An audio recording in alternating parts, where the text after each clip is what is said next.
ৰাতিপুৱা একো গম পোৱা নাছিলোঁ। দুদিনমান আগতে মই গৈ লগ কৰিছিলোঁ পেহাদক, কিন্তু ইমানটো হ'ব মানে এনেকুৱা হ'ব বুলি ভবা নাছিলোঁ। তো ৰাতিপুৱা স্কুলত গ'লোঁ, গৈ মেলি স্কুল এছেম্বলি হোৱাৰ পাছতেই মানে ফোনটো যেতিয়া চাইছোঁ, মোৰ যিহেতু ক্লাছ অফ আছিলে ফাৰ্ষ্ট ক্লাছটো, চ' ফোনটো চাইছোঁ, ফোনত ফোন কল মিছ কল এটা আছে। কল বেক কৰিছোঁ, খবৰটো পালোঁ যে নাই, পেহাদৰ নাই।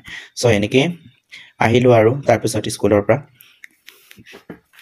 একদম মানে তেতিয়াই মানে ফোন পোৱাৰ লগে লগে মই আহিলোঁ, আহি মেলি পাইছোঁ আৰু তাৰপিছত ইয়াত লাগি গৈছে কফিন চফিন বনোৱাত মানুহবিলাকো। আৰু যিহেতু আজিৰ বতৰটো বৰষুণ দিওঁ নিদিওঁ হৈ আছিলে, তথাপিও মানে বৰষুণটো নিদিলে, ধুনীয়াকৈ হৈ গ'ল মানে অন্তিম সংস্কাৰটো। চ' এনেকৈ কফিন চফিন বনাই আছে, ৰাইজে সকলোৱে আহিছে, সকলোৱে মৰম চেনেহ দিছে। এয়াই আৰু আমাৰ সমাজ সকলোৰে তেনেকৈ হয় বাৰু, এইটো নকওঁ যে অকল আমাৰে হয় বুলি। চ' ইমান মানে সোনকালে যে গুচি যাব বুলি ভবা নাছিলোঁ, যিহেতু ইমানটো চিৰিয়াছো নাছিলে। ফটককৈ আজিকালি কি হয় জানো, মানুহবোৰে ইমান মানে ক'বই নোৱাৰে মানে কোন মুহূৰ্তত কি হয়।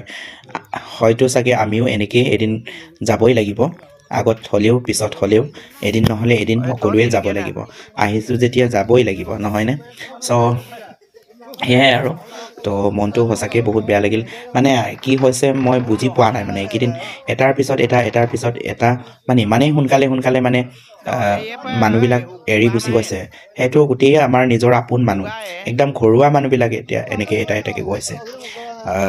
সেইদিনাখন বাইদেউ এগৰাকী গ'ল, বাইদেউ যোৱাৰ পাছত কাজিন চিষ্টাৰ এজনী গ'ল, যোৱাৰ পাছত আকৌ মোৰ দাদা এজন গ'ল, তেনেকৈ আমাক এৰি থৈ গুচি গ'ল।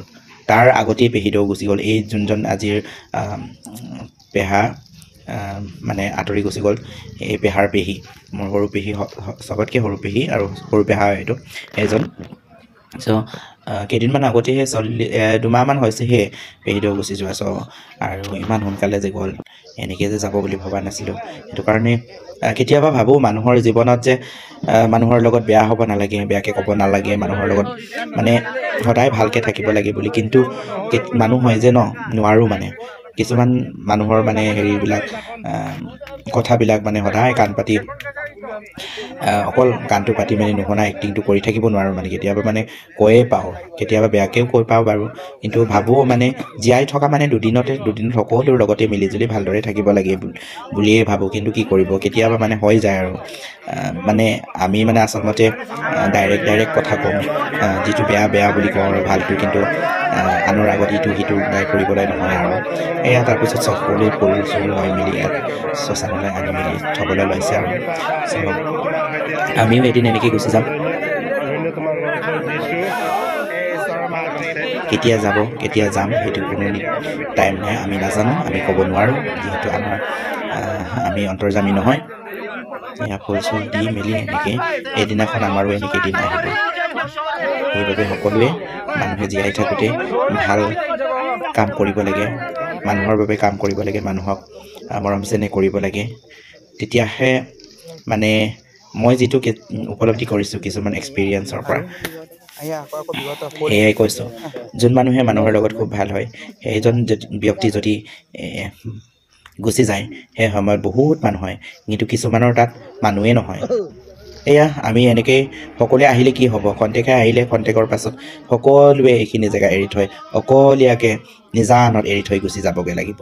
সেয়াই মানে মানুহৰ কি ক'ম, নেচাৰ আৰু। উপায় নাই, থাকি যাবতো নোৱাৰি ইয়াত সকলোৱে। চ' আমিও এনেকৈ এৰি থৈ পেহাৰক অকলে এৰি থৈ গুচি গ'লোঁ আৰু।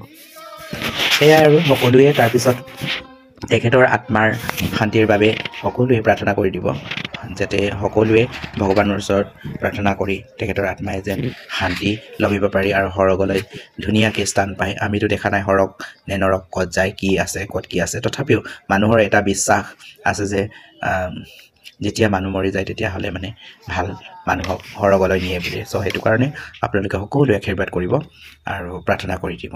আজিলৈ আহোঁ।